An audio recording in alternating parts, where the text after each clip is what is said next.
रमजान 2024 हिंदुस्तान में कितने घंटे का होगा पहला रोजा। सऊदी अरब में चांद नजर आने के ऐलान के साथ ही ये वाज़ेह हो गया है कि हिंदुस्तान में रमजान अल मुबारक 2024 मंगल से शुरू हो रहा है। महकमे मौसमियात ने इस बार शदीद गर्मी और दीगर सालों की निस्बत ज्यादा गर्मी की लहर की वार्निंग दी है। इस्लामी कैलेंडर मुकम्मल तौर पर चांद पर मुनहसिर है। त्योहारों का फैसला चांद की बुनियाद पर किया जाता है। हिंदुस्तान में रमजान आमतौर पर सऊदी अरब के एक दिन बाद होता है। चांद नजर आने के बाद अगले दिन से रमजान के रोजे शुरू हो जाते हैं। सऊदी ममालिक में इतवार को रमजान अल मुबारक का चांद नजर आया, जिसका मतलब है कि इन ममालिक में पीर से रमजान अल मुबारक का महीना शुरू हुआ। और रमजान अल मुबारक का पहला रोजा किस दिन होगा? चूंकि हिंदुस्तान में ईद और रमजान सऊदी अरब के एक दिन बाद होता है, इसके मुताबिक हिंदुस्तान में रमजान अल मुबारक का आगाज मंगल यानी 12 मार्च से होगा। पहला रोजा कितने घंटे चलेगा और दर्ज हरारत क्या होगी? और रमजान मुबारक के टाइम टेबल के मुताबिक इस बार यानी 2024 का पहला रोजा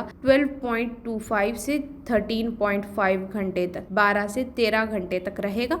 मुल्क के मगरिबी इलाकों में मजीद 10-15 मिनट की ताखीर हो सकती है। मसाजिद में रमजान मुबारक 2024 का टाइम टेबल तकसीम कर दिया गया है, जिसमें जाहिर होता है कि रमजान मुबारक का पहला रोजा 12 से 13 घंटे का होगा। रमजान 2024 का टाइम टेबल गुरुग्राम हरियाणा के हरियाणा अंजुमन चैरिटेबल ट्रस्ट ने तकसीम किया। हैदराबाद में भी इसको तकसीम कर दिया गया है। इसके मुताबिक पहले रोजे की सहरी सुबह 5:14 पर होगी, जबकि पहले रोजे के इफ्तार शाम 6:31 पर होगी। यानी पहला रोजा हैदराबाद में तकरीबन 13 घंटे तक रहेगा। इसके मुताबिक दिल्ली, उत्तर प्रदेश, राजस्थान, पंजाब के शहरों गुरुग्राम के इर्द गिर्द 13.5 घंटे में रमजान का पहला रोजा रखा जाएगा। रमजान मुबारक का पहला रोजा 24 से 13.5 घंटे तक जारी रहेगा। महकमे मौसमियात ने इस बार शदीद गर्मी और हीट व्यू की वार्निंग दी है। रोजेदारों को गर्मी से बचाव के लिए जरूरी एहतियात करनी चाहिए। हिंदुस्तान में रमजान का महीना सऊदी अरब के एक दिन बाद शुरू होता है। रोजेदारों को गर्मी से बचने के लिए वाफर मिकदार में पानी पीना चाहिए। हल्के और ढीले कपड़े पहने, तेज धूप में बाहर जाने से गुरेज करें। सहरी और इफ्तार के दौरान ग़िज़ाइयत से भरपूर ग़िज़ा खाएं। अगर आपको सेहत का कोई मसला है तो रोज़ा रखने से पहले